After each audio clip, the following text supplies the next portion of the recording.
Any of you Vocaloid fans out there watching my videos should know how risky it is to upload a review or just a gameplay video of any of the Hatsune Miku Project Diva games.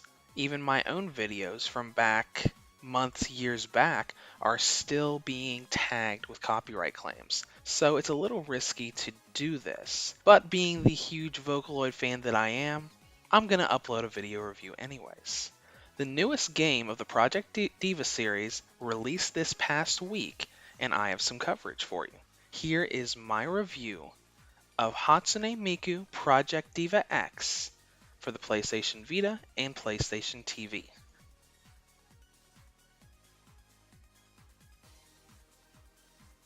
Quite possibly the biggest and most important addition that Project Diva X brings to the series is the fact that it has a storyline. In the story of Project Diva X, you see a virtual world where digital singers sing and perform to be able to bring joy to their world, expand it, and sustain it. Just before the game begins, all of the singers have lost the ability to sing.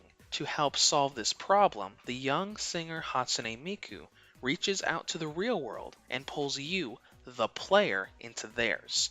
With your help, the digital singers slowly regain the ability to sing as you help them in restoring their world.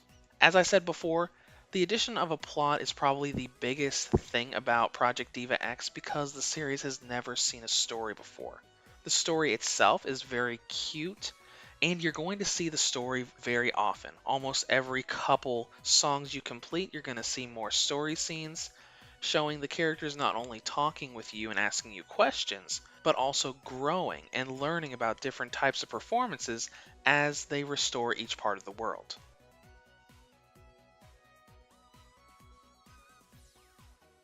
At its core, Project Diva X is, like its predecessors, a music and rhythm game. Some things don't go the same way they did in previous games, but you're still going to be doing music and rhythm based inputs as you clear songs. And when you boot up the game, you basically have two menus. You have the main menu and you have the sub menu. Main has everything that revolves around the plot, like cloud requests to clear songs, event requests to create custom multi-song festivals, customizing your character in your rooms. Then you have the sub, which is very similar to how Project Diva games used to be, where you can do free play for any songs unlocked in story mode, do the concert editor, go to options, and all of that. The majority of your time is going to be spent in cloud requests and events. Cloud requests is basically the story mode, where all of the game's songs are organized into 5 different clouds, each with a certain theme.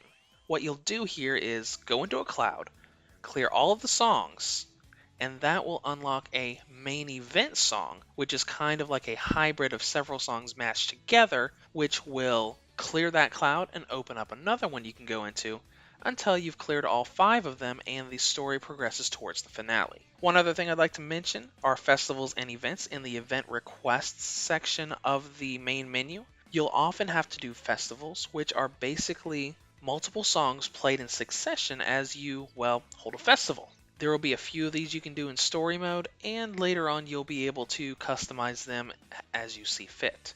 Now let's go to the differences of actually playing the rhythm game. Most of the rhythm game is going to be the same thing you've already seen in previous Project Diva games. Little icons that look like the face buttons flying across the screen with button inputs, or the stars that require an analog stick click or a touchscreen swipe. All of that is the same, but success and failure are different. In Project Diva X, the goal of the story is to generate energy called voltage. So every song you go through will have a request. That's kind of like an objective. Not only do you have to not screw up in the song, but you also have to generate scores to generate enough voltage to clear the song. If you do magnificent in the song but come shy of voltage, you'll still fail. The other aspect of this is chance time. In previous games, chance time was a way you could get high scores. In this game, it's a way to unlock new module costumes. Instead of, say, unlocking costumes by completing a song or buying them in the shop, you unlock modules by getting a successful chance time. This will allow your character to change into a new module in mid-song, be it a common module that'll pop up all the time for you, or a rare module normally associated with the song you're playing. All of these elements do come together pretty well. One thing I like is the fact that there's a story mode and there's a completely different way of doing things. So it's not just like, okay, we got a new game, so let's just clear this song, clear this song, clear this song, okay, we're done. It's mixed a lot of things up, and it's also increased the amount of playtime you'll be using. Across the 30 main songs and the festivals in the first part of the storyline, you'll probably spend about 6 to 8 hours on the game. After that, you unlock all the other difficulties, as well as a new objective to clear the songs all over again to unlock the finale. If you go through to unlock the finale, you're probably looking at 10 to 15 hours at least.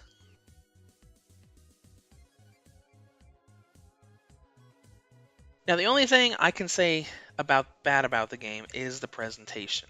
When you're in menus and you're in cutscenes, the graphics look great. All of the in-game renders of the characters look pretty much flawless. As soon as you start playing a song, you see blurred images, you see jagged edges around some of the character models. It's like looking at a completely different game. That part of the game is really unoptimized, despite the fact that Project Diva X uses the extra amount of RAM in the Vita to help perform better, as well as disabling network connections while you're playing.